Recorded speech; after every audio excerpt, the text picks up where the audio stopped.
A primeira edição, ao vivo, aqui pela Folha FM. Muito bom dia para você que nos acompanha aí ao vivo pela rádio, pela internet, que ouve os nossos podcasts. Muito bom dia. Sempre nosso agradecimento aí pela sua audiência. No programa de hoje, a gente já está conversando com o Dr. Charbel Cury, que é o subsecretário de Atenção Básica e Vigilância e Proteção da Saúde em Campos. Arnaldo, voltamos com você. Nesse bloco tem vários assuntos, tem muita conversa para a gente, fazer ainda aqui nesse programa. Tem essa questão das flexibilizações, tem também a vacinação de comorbidade e de obesidade também, enfim, uma série de assuntos aí. A gente volta com você, Arnaldo. Tem a questão da variante também, que é um assunto importante, né? Que nós vamos tratar a variante indiana, nós vamos tratar também com o Charbel, saber como está o acompanhamento desse. Charbel, é campista ou é morador de campos? Só poder diferenciar. O atual é morador de Campos, mas eu não sei se ele é natural de Campos. Isso aí é uma boa pergunta. Fiquei nessa dúvida também. Os 3 que vieram primeiro são de Campos, moram aqui. Tá? Okay. Mas tem mais 2 que chegaram, mas não são de Campos. Moram aqui, né, vão ficar aqui em Campos, mas um deles é indiano. Entendi. A gente vai tratar já sobre a assunto da variante. Eu vou aqui começar com o grupo agora. E aí Nogueira também tem vacina no mesmo sentido. A pergunta é da Silvana Venâncio sobre as filas de ontem no Álvaro Alvim com as pessoas com obesidade e bariátrica. Por que teve essa aglomeração? Não tinha como evitar? A prefeitura já tomou algumas medidas, né? O que aconteceu ontem e como vai funcionar agora? Bem, gente, é bom a gente informar em primeiro lugar que a vigilância, quando você estuda a vigilância, ela tem algumas regras. A primeira regra dela é trabalhar com a informação, fazer uma intervenção, avaliar a efetividade da intervenção e divulgar informações pertinentes. Quando a gente faz uma estratégia, toda hora a gente revê a estratégia, pois o que nós não podemos fazer é insistir no erro. Por exemplo, aquele filme do Homem-Aranha, O Longe de Casa, que é o segundo filme do Tom Holland, tem uma parte muito interessante quando o Happy está salvando as crianças lá em Londres, do mistério, e aí explode o avião e ele grita assim, New plan, new plan. Toda hora a gente está desenhando novos planos. A vacinação no Álvaro Alvim foi uma ideia que o Dr. Rodrigo teve comigo, pois lá temos um serviço de referência pelo SUS de cirurgia bariátrica, com um dos melhores especialistas do estado do Rio de cirurgia bariátrica, que é o Dr. Carlos Gicovati, que é um grande profissional. E lá a gente pensou assim, olha, para eu poder montar nos postos, eu tenho que pesar a pessoa, porque se eu chego lá, muita gente não sabe calcular o índice de massa corporal. Você pega o seu peso, divide pela sua altura em metros ao quadrado. Se você estiver acima de 40, você pode ir lá tomar vacina. Entretanto, a gente achou melhor fazer esse processo na hora, pois a gente iria pesar e fazer tudo isso, e lá no Álvaro Alvim tem todas essas balanças especializadas para os obesos mórbidos. E a gente não tem. Então essa foi a primeira questão. Segunda questão, chegando esse paciente lá, o programa conheceria esse paciente. E se ele precisasse depois operar, a gente já teria esse cadastro lá do programa. E a outra questão importante são os bariátricos, ou seja, as pessoas que já operaram. Pois o bariátrico não se enquadra em nenhuma classificação de comorbidade do Ministério da Saúde. Vamos deixar bem claro isso. Entretanto, numa consultoria que o Dr. Rodrigo, que é colega de turma do Carlos Gicovati, fez a ele, e num debate que nós fizemos, a gente entendeu que as pessoas bariátricas que sofreram uma cirurgia, muitas delas têm deficiência de vitamina, algumas delas trabalham com algum tipo de deficiência que pode depois impactar na imunidade. Então, é uma concessão que o município fez para vacinar, pois eles não estavam incluídos no grupo de comorbidade. Mas aí a gente reviu, porque como estava muita gente lá, a gente achou melhor o bariátrico, você não precisa pesá-lo, obviamente. Então ele tem a carteirinha digital e a carteirinha física de bariátrico. Então ele pode com essa carteirinha, com sua identidade, chegar no posto de saúde de qualquer um de comorbidade. Foi o que a gente fez para hoje. Então hoje é essa mudança. E quem ficaria no Álvaro Alvim são só os obesos, mórbidos, né, acima de 40 de índice de massa corporal, pois a gente entende que ali ele teria um serviço especializado. Olha que legal você ter, se a gente pudesse ter cada serviço especializado cuidando dos seus, inclusive vacinando. Eu acho muito interessante. Só que ajustes são feitos. Eu aproveito a oportunidade para agradecer ao nosso amigo Flávio Renzi, que é o diretor do Álvaro Alvim, da parte administrativa, que muito gentilmente ofereceu o hospital, e ontem à noite ele me liga. Charles, já estou vendo a fila aqui, ó. Tem bariátrico aqui fora, já pedi para as pessoas irem em qualquer posto amanhã. Ou seja, o cara ama a saúde, né? Então ele estava de noite, o diretor, no hospital, procurando as pessoas para orientar. Para falar, ó, gente, não precisa esperar aqui e tal, a gente está atendendo só obeso. Então, com certeza, Arnaldo, se isso ficar para o futuro, a gente terá a lição aprendida, né? E a lição de que com a obesidade é melhor você tratar onde a gente tem um ambulatório especializado, com enfermeiros do ambulatório, né, com médico do ambulatório. Então isso é muito interessante e eu acho que Campos tem que caminhar nesse sentido com o aperfeiçoamento das ações. Galera, são 5.000 vacinas por dia, tem dia que são 7. Manejar 30 postos com drive-thru, a gente está aperfeiçoando isso. E é uma constante aprendizado. Por isso que eu falo, não dizer tudo que pensa. Pois, muitas vezes, o nosso objetivo aqui é proteger a população. A gente só quer fazer isso. Precisamos de vacinas. Nogueira, tem uma questão de comorbidade aí também, né? Tem sim. Aqui é uma pergunta sobre comorbidade. E eu só queria entender, o senhor explicou bem aí, não dá para fazer uma espécie de estudo de quantos obesos tem na cidade, quantos não tem, não tem um controle disso, né, doutor? Então, era necessário que se fizesse esse primeiro atendimento e, como o senhor disse, num lugar especializado para isso. Posso falar uma coisa para vocês? Por favor. Tem dias que eu vejo uma fila com muita gente, claro, respeitando o distanciamento, respeitando o uso de máscara e tudo mais, mas eu fico tão feliz quando tem muita gente. É sinal, são dois sinais. Sinal número 1, a credibilidade da vacina. Você já imaginou se eu faço uma convocação para 10 mil pessoas e aparecem 10 pessoas? Fica complicado. Eu vou ficar em depressão. Então, primeiro, a credibilidade da vacina. E segundo, a credibilidade do nosso programa de informação da prefeitura.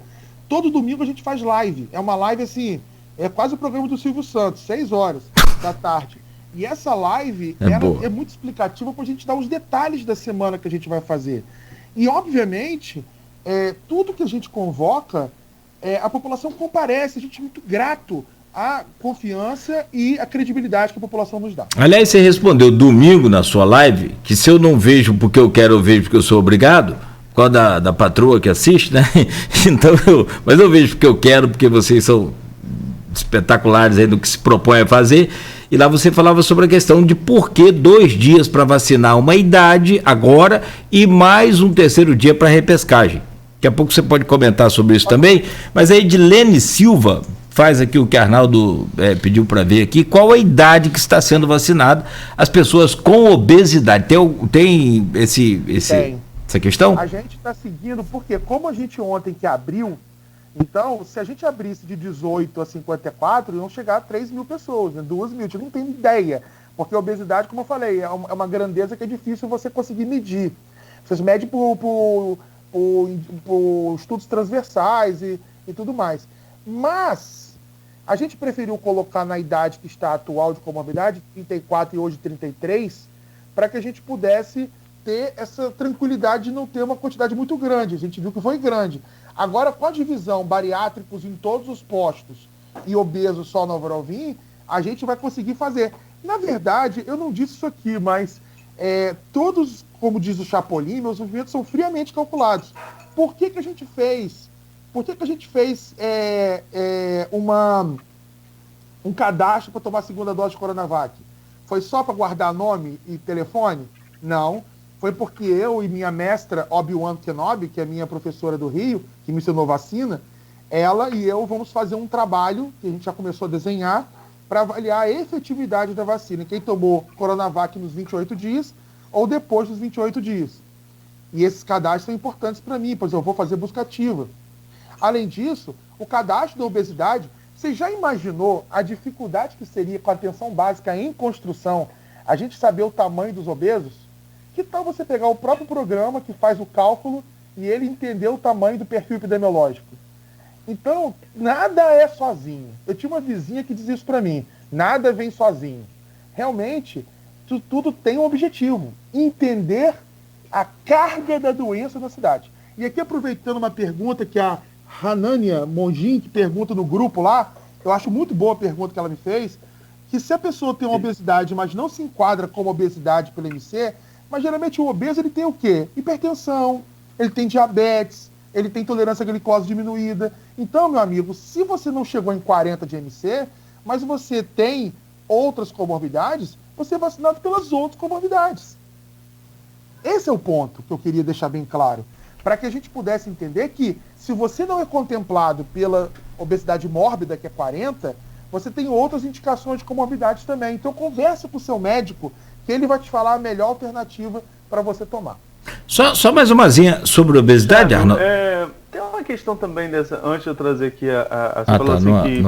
existem filas, existem as aglomerações sem aglomeração, tentando controlar. Teve essa questão do Álvaro Alvim, mas há uma outra fila também que é constante no centro de saúde, que são as pessoas que vão atrás da chamada xepa, né, que são as doses que sobram nessa vacinação, porque uma vez que o frasco está aberto, tem que aplicar. Então muita gente vai procurar essa sobra. Como está sendo tratada essa questão da sobra? É aconselhável alguém ir a algum posto? Porque a gente viu isso nas capitais também, não só aqui em outras cidades, as pessoas que iam para os postos no finalzinho do horário de vacinação para ver se sobrava alguma dose para entrar aí e pegar essa sobra. Aqui em Campos isso está acontecendo? Qual o controle que está sendo feito em relação a essa sobra?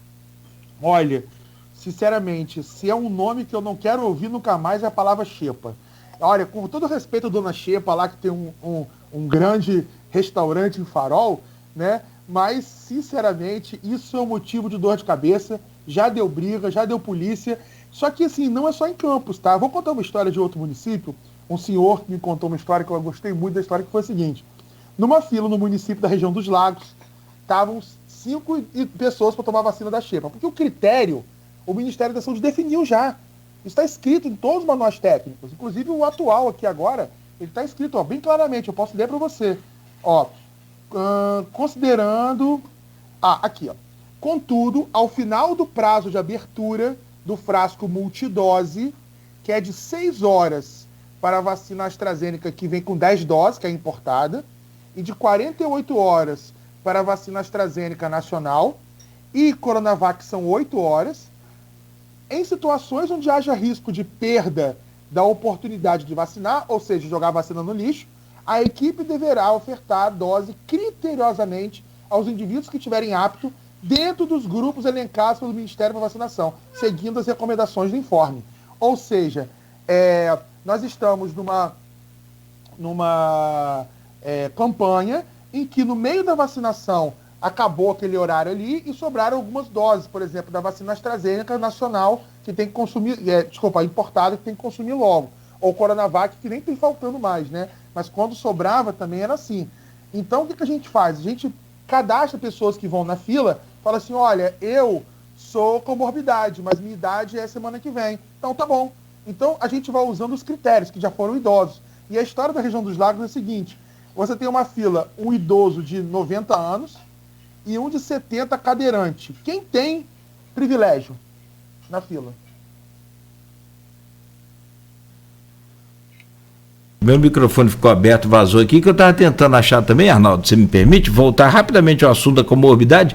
Queria achar a pergunta da Nanda. O pessoal já até... Mas o Chave estava fazendo uma indagação aí sobre a questão... Uma indagação. Quem teria privilégio na fila? Tá, desculpa, perdão. Isso foi alvo de uma guerra, foi chamado polícia na fila. Porque o idoso de 70 anos não aceitou, o de 90, não aceitou que o cadeirante tivesse preferência, porque ele colocou o critério de deficiência. Mas o critério idoso também é importante. Então esses dois critérios foram complicados, a beça, né, da gente decidir. E esse é até mais fácil, o idoso, do que os outros, porque os outros critérios, eles são facilmente... meu cachorrinho, que é o Luke Skywalker aqui, falando, ele aí, nervoso. Mas o critério é definido por isso, através do momento. Agora, se não tiver nada, ninguém, e naquele momento os critérios acabaram, e a vacina vai ser jogada na rede para ser descartada, aí você usa um indivíduo da população normal, já que o Ministério da Saúde já disse que vai vacinar as populações, né, abaixo de 60 anos de idade. Então ele se torna também critério futuro. Entendi. Mas assim, essa fila vocês estão encontrando também todos os dias, né? É um problema recorrente aqui em Campos também. É um problema de Campos porque, assim, no momento que a gente tiver o agendamento online, que é uma coisa que o prefeito vai lançar a qualquer momento, só estava com detalhes assim, tipo, a gente quer colocar no drive-thru o agendamento online, porque você chega lá e passa o código de barras e seu nome já está lá, cadastrado, tudo mais, não precisa de papel. Só que tem alguns problemas que a gente não conseguiu fechar ainda, como, por exemplo, a internet no meio do shopping, lá no estacionamento. Então, essas questões a gente está terminando de fechar com a logística, mas vai ficar muito legal. Na hora que o agendamento online ficar pronto, você de casa agenda e aparece assim, sua vacina é amanhã no posto tal hora. Legal. E a vacina está lá, no drive-thru também, com seu nome. Então, isso que é o nosso objetivo. Só que aí, Arnaldo, nessa hora aí, nós vamos fazer um cadastro de sobra. O Joe Biden, né, que faz um programa de vacina invejável, quem diria, né, que os Estados Unidos ensinar vacinação para campos. Eu vivi para ver isso, né, os Estados Unidos ensinar vacinação para campos, um país onde, se não fosse Obamacare, que fez o sistema de vacinação de proteção das crianças, as crianças pequenininhas que nascessem sem dinheiro não teriam vacina, onde a cobertura dos Estados Unidos é 30%, 20%. Quem diria que o americano ia ensinar para o Brasil vacinar? Mas desse é um assunto para um outro dia. Tá? O que eu quero falar aqui é o seguinte, a gente vai cadastrar sobras de pessoas porque estarão cadastradas lá no programa. E aí é uma ideia que Joe Biden fez. O que ele faz? Você vai no posto, e no posto você agenda, né, a vacina, e aí está lá assim, Charbel Curry, posto de saúde de Baltimore, 8h30 da manhã, vai lá, meu filho. Se eu não vou lá, o sistema automaticamente liga para alguém. Você pode vir? Isso funciona. Tem sobra, porque a Pfizer também ela tem curta duração. São 6 horas, então eles têm que jogar fora se não usarem. É muito interessante mesmo. Nogueira. Só uma pergunta sobre a comorbidade ainda, então, peço desculpas, eu acabei operando mal aqui o microfone do Skype e abriu da rádio. Tem uma pessoa que comentou mais cedo aqui, e aí já viu como que funciona, né? Apaga, entra, sobre a questão particular. Eu queria lembrar pelo menos o nome dela. Aí o pessoal já. Sobre a receita. A Yara responde, o pessoal todo aqui responde. Ela parece que levou Nanda Kelly, o nome dela. Ela queria levar. Parece que ela soube que levando receita particular, o sistema não aceita. Teria que ser uma receita do SUS. Como é que é isso? Isso foi um erro do programa, tá? De quem recebeu lá. Por quê? Foram orientados que qualquer receita, até a receita que o Cremerge faz, que a gente manda online e a pessoa imprime, ela só tem que dizer o seguinte, às vezes o critério não se enquadrava, mas se enquadrar no critério, por exemplo, sou diabético, tomo metformina, e a receita válida por mais de 6 meses, independente de ser particular ou público, tem que aceitar. Tá? Então é isso que é a orientação, mas claro, né? O funcionário, gente, tem que entender, ontem, por exemplo, nós fizemos 90 vacinas dos professores. Eu estive do início ao fim da vacinação cadastrando os professores com os meus alunos. E eu disse para eles o seguinte, aplica lá a vacina, depois da 10ª, sua mente já fica meio turva. Imagina depois de 300 doses num dia. Aplica e puxa, aplica e escreve e coloca. Então, isso gente, igual o filme do Chaplin, né? Tempos Modernos, não é isso? Em que ele, depois de um tempo, aquele sistema taylorista, fordista, né, em que você entra, escreve, aplica, entra, escreve, aplica. Nós somos humanos, nós somos sensíveis, suscetíveis a errar, e isso bem claramente desde os filmes mais antigos. Charbel, a gente já conversou em outras oportunidades, mas no panorama atual, né, agora começando o mês de junho, no andamento da chegada de doses por parte do Ministério da Saúde, você consegue planejar quando que Campos vai ter uma cobertura vacinal mínima aí de segurança? Pergunta boa, hein? Pergunta boa. Se você pegar uma das minhas entrevistas com a Aloysio, lá atrás, eu acho que foi em fevereiro ou em janeiro, né? Eu me lembro que eu falava assim, olha, eu hoje estou menos médico e mais o astro, né? Estou mais profeta, porque eu fico aqui pensando no que o Ministério da Saúde vai fazer. E felizmente, tudo aquilo que eu falei lá, se resgata essa entrevista, eu falei assim, se eu comecei a vacinação em janeiro, estava previsto para março. Então eles foram antecipando as questões. E agora tem um detalhe importante, que é a entrada da Pfizer. E além disso, a chegada da vacina da AstraZeneca, que agora ela está vindo por dois fundos, né? A qualquer momento o Fiocruz vai começar a produzir, o IFA, né? E o Coronavac agora tem um contrato de 55 milhões de doses para serem entregues. Então eu acredito que em 2 meses a 3 meses, agora sim falando o gestor, né, e não mais o profeta, né, aquela coisa de ficar imaginando as coisas, mas eu acho que sim, agora a gente tem respostas palpáveis de que a gente vai ter uma quantidade maior de vacinas e não vai faltar mais. Ainda mais porque vão entrar no Brasil ainda outras marcas, né? A Moderna vai vir, a Johnson vai vir, né? Entre outras. E isso vai estar trazer alegria. Eu já profetizei uma coisa aqui e eu vou falar de novo. Dentro de 1 a 2 anos, a vacina vai sobrar. Vai ter pessoa que você vai oferecer por R$ 1,99 ali na loja perto ali do rodoviária e as pessoas não vão querer. E aí eu vou falar assim, vocês se lembram como era antigamente? Eu vou ficar só lembrando, porque assim aconteceu com a gripe, até esse ano. Quando esse ano, 2021, campanha forte, o cometa Covid passou, e a importância da vacinação passou junto para outras vacinas, e graças a Deus relembrou a população que vacina salva vidas. Então você acha que daqui a 3 meses a gente tem quantos por cento vacinados, Chaves? Mais ou menos. Tem. Quando eu falo em segurança, quantos por cento? Ótimo, ótima pergunta. Quando a gente percebe, em um mês, eu estava aqui dando uma olhada, né, a gente tá andando cerca de 10% por mês. Só no último mês para cá, foram muitas vacinas aplicadas. Abril e março e abril foi um absurdo, né, de vacinação. Então eu acredito que a gente acelerando mais, abrindo mais postos, abrindo mais unidades. A gente agora lançou o sistema 7 Senat, né, que é ali do lado do Shopping Estrada, também está vacinando para gripe, tá? E também o IF Guarulhos também está vacinando para gripe. Então a gente está abrindo novos postos para gripe também. Então a gente acredita, Arnaldo, que em 3 meses, se a gente colocar aí 10% por mês, a gente chega em mais de 50% da população vacinada. Certo. Agora eu vou trazer aqui algumas perguntas do grupo, né? O professor Raul Palácio, ele falando aqui que representantes do FIDESC se reuniram com o vice-prefeito para falar do Sistema Único de Educação. Como parte desse sistema, foi solicitada a inclusão dos funcionários das universidades no grupo de educação que será priorizado para a vacinação. Qual seria a sua opinião em relação à implementação desse pedido? Porque pela norma técnica, e só fazendo um adendo aqui rapidinho, pela norma técnica vai começar pelo pessoal de creche, não é isso?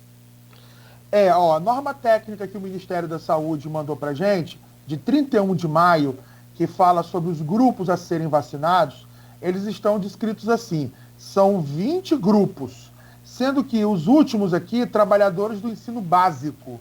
Então, o que o Ministério da Saúde já recomenda é a vacinação do ensino básico. Certo?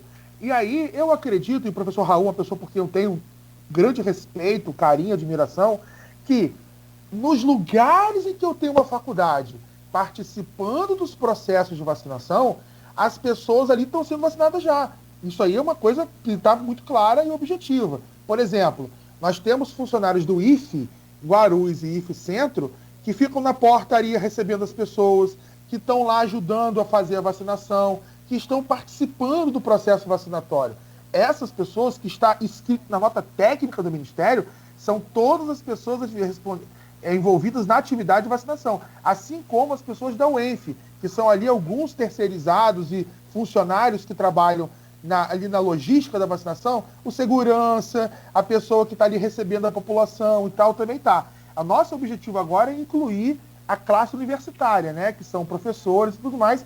Mas eu falo o seguinte, professor Raul, não vai demorar, porque se a gente está recebendo agora para o básico e está conseguindo vacinar, eu acho que é uma questão de 1 mês aí a gente consegue ter estou fazendo uma previsão, tá, para os professores da saúde, da educação superior. Tem outra pergunta também relacionada à questão da educação, tem algumas aqui ainda relacionadas à questão da educação. A Graciete perguntando, querendo que você fale um pouco sobre imunizantes com indicação de 2 doses. Uma dose, por exemplo, da AstraZeneca, é suficiente para pessoas ficarem expostas a aglomerações? Segundo ela, é importante falar sobre isso porque há na Secretaria de Educação a ideia de que a primeira dose é suficiente para retorno seguro às atividades presenciais. Vamos lá?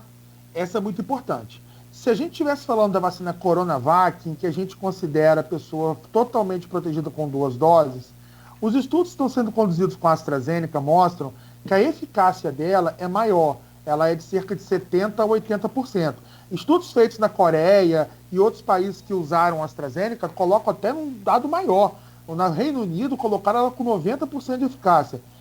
Acontece que a primeira dose, tem um estudo até brasileiro que foi publicado agora, muito interessante, ele coloca uma proteção muito boa, né, quase o que são as 2 doses da Coronavac, na primeira dose da AstraZeneca, né? O que nos coloca numa posição de conforto, eu tranquilizo aqui a Graciete, que o retorno seguro com uma dose da vacina, ela é um ambiente muito mais favorável do que o retorno seguro sem nenhuma vacina, né? Então, há uma dose de AstraZeneca, respeitando aí de 14 a 21 dias para começarmos as aulas, eu vejo que é extremamente protetora, e te falo isso com tranquilidade, pois em Campos a gente já fez mais de 50 mil doses de AstraZeneca, e no nosso sistema de monitoramento, raros casos de Covid positivo depois da primeira dose, tá? Então, nosso sistema nem detecta isso, tá? E aí eu queria deixar bem claro para você que isso é uma maneira de voltar com responsabilidade.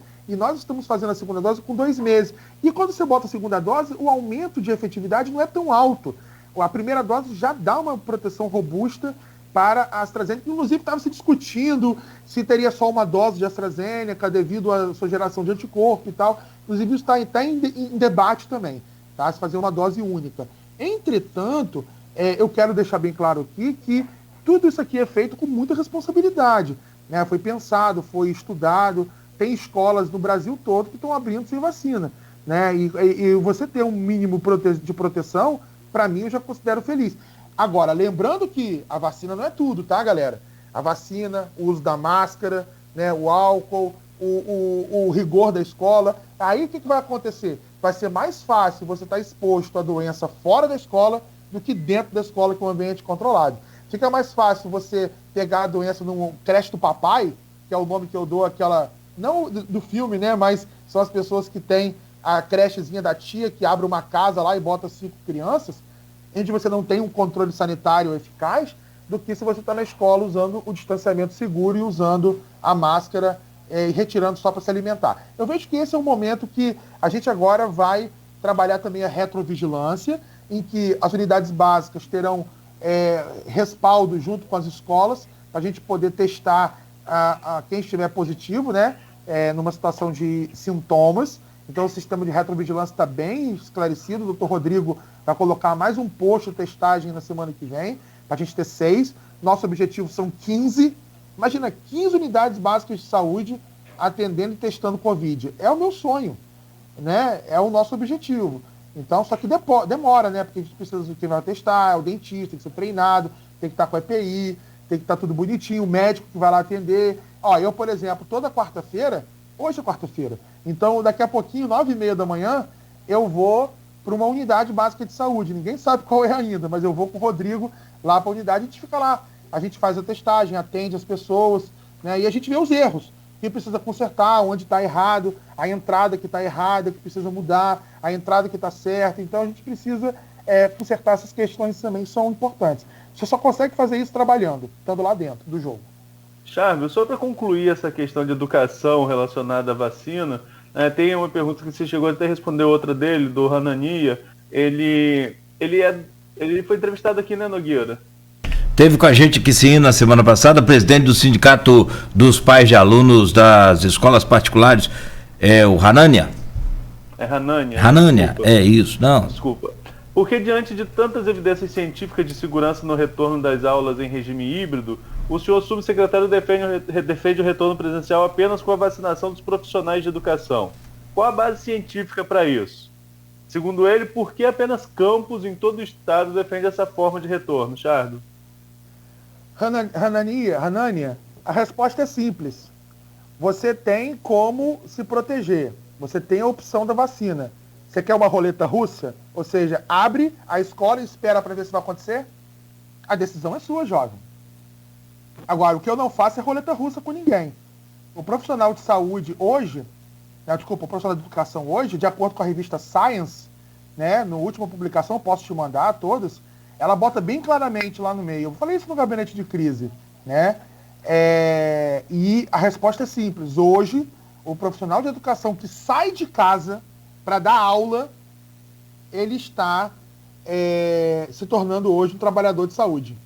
Ou seja, ele iguala a educação à saúde. É muito interessante isso. E essa questão de uma dose com mais todos os procedimentos e tudo mais, eu considero que hoje é o estado da arte do retorno, né? Comparado, por exemplo, a uma escola que não usa nada de procedimento de segurança, que não usa a vacina. Então a vacina seria uma espécie de plus, seria um ingrediente assim, forte e super respaldado para o retorno seguro. Eu fico muito tranquilo com essa decisão, tá? Só corrigindo aqui, Arnaldo, até educadamente a Mila Sancler, muito educada ela, avisou aqui, de fato o Hanani não faz parte do sindicato, é a associação. Vou me encaixar uma pergunta aí sobre a vacina, doutor. Tem gente que toma as 2 doses e mesmo assim acaba contraindo a Covid e chegando até óbito. O que a vacina promete nesses casos de proteção e efetividade? Acho bom o senhor falar, acho importante um especialista falar para a gente poder ter uma noção do que de fato realmente é verdade. Em primeiro lugar, é importante dizer que quando você fala em vacinação, todas as vacinas, né, elas não são 100% eficazes, né? E aí, quando você fala nesse conceito, você tem uma história que é muito interessante, que é uma definição de livro, né? Que é a falha primária e a falha secundária da vacina. Então, o que seria isso, né? Então, quando você fala de vacinar, né, e você ter lá a vacinação acontecendo, né, você tem uma falha primária, que é quando você toma uma vacina e contrai a doença. A falha primária é quando você tem a vacinação, mas seu organismo não gera anticorpo protetor da vacina. Aí acaba você, né, ficando suscetível à doença. O outro conceito interessante é o conceito de falha secundária, que é quando você toma a vacina, gera anticorpo e depois de um tempo o anticorpo some. Por exemplo, a vacina da coqueluche. A vacina da coqueluche, a pertussis, ela não é uma proteção para a vida toda. Por isso que agora se recomenda vários outros reforços. Então, é uma falha secundária. Você toma a vacina, gera anticorpo e depois de um tempo o anticorpo cai. Então, nós temos que estudar esses pacientes, pois, como a gente sabe, as vacinas não são 100% eficazes, né? Então, esses pacientes depois, infelizmente, que faleceram, a gente pega soro, estuda, para entender, por exemplo, que mesmo vacinando, ele está suscetível à doença porque ele não gerou anticorpo, porque ele tem alguma falha do sistema imune. Você tem exemplo, Charles? Eu tenho uns 30 no meu consultório, né, de pessoas que tomam vacinas e mesmo assim não geram a esperada imunidade. Isso é um conceito muito interessante, pois hoje, né, várias entrevistas que a gente vê, até mesmo palestra, né, eu gosto muito desse slide quando o cara bota assim: quando você não sabe o que é, só a genética salva. Ou seja, com o conhecimento hoje do projeto Genoma, e o nosso genoma já foi totalmente decodificado, a gente já descobre hoje uma espécie de SNPs, que são polimorfismos, né, de ponto único, né? E aí, esses polimorfismos, a população, 1% da população a 2% da população tem esse polimorfismo, que é o quê? Uma alteração genética sua específica, que deixa você, em especial a questão imune, né, mais suscetível a uma doença. Por exemplo, um indivíduo morre de meningite. Vai estudá-lo, você vai ver que tem uma falha ali também imune, não foi só a agressão do agente, né? Ou em outras doenças também, doença falciforme, entre outras doenças. Mas isso agora está sendo estudado também na Covid. Pois se descobriu que muitos casos graves em pessoas que não tinham comorbidade estava associado a esses SNPs, que são falhas genômicas raras, né, que não acontece muito, mas que pode levar a uma baixa imunidade. E isso aí, 1 a 2% da população. Então, pode ser que eu tenha, pode ser que qualquer um de nós tenhamos. E quando a gente vê isso acontecer com uma doença, principalmente profissional de saúde que está exposto, né, eu já vi médico, né, perder a vida por falha de imunidade, mesmo tomando todas as vacinas, né? Então, a gente está exposto da hora, né, profissional de saúde principalmente. Então, a gente tem que estudar esse paciente e ver se ele é só a falha secundária, se ele já tomou anticorpo, acabou, ou se ele mesmo não gera anticorpo. Que é uma coisa que pode acontecer. A hepatite B, por exemplo, tem exemplos clássicos de pessoas que tomam vacina de hepatite B a vida toda, mas não geram anticorpo. Isso é uma falha do gene na produção do anti-HBS, que é o anticorpo protetor. Bom, são 8h41. Arnaldo, a gente faz um intervalo rápido, né? 2 minutos a gente volta para fechar com o Dr. Schabel. Tem aí essa variante indiana que foi trazida para o Brasil por um campista que desembarcou no aeroporto de Guarulhos e em São Paulo, esteve em Campos e agora me parece que está no Rio. Dr. Schabel, que está monitorando junto com a Secretaria de Saúde também, e a gente fala sobre essa variante, sobre outros temas ainda, né, fechando o programa de hoje. 8h42 em Campos, oferecimento dos laboratórios Plínio Bacelar e Proteus Serviços de Saúde e Medicina Ocupacional, qualidade certificada ISO 9001-2015.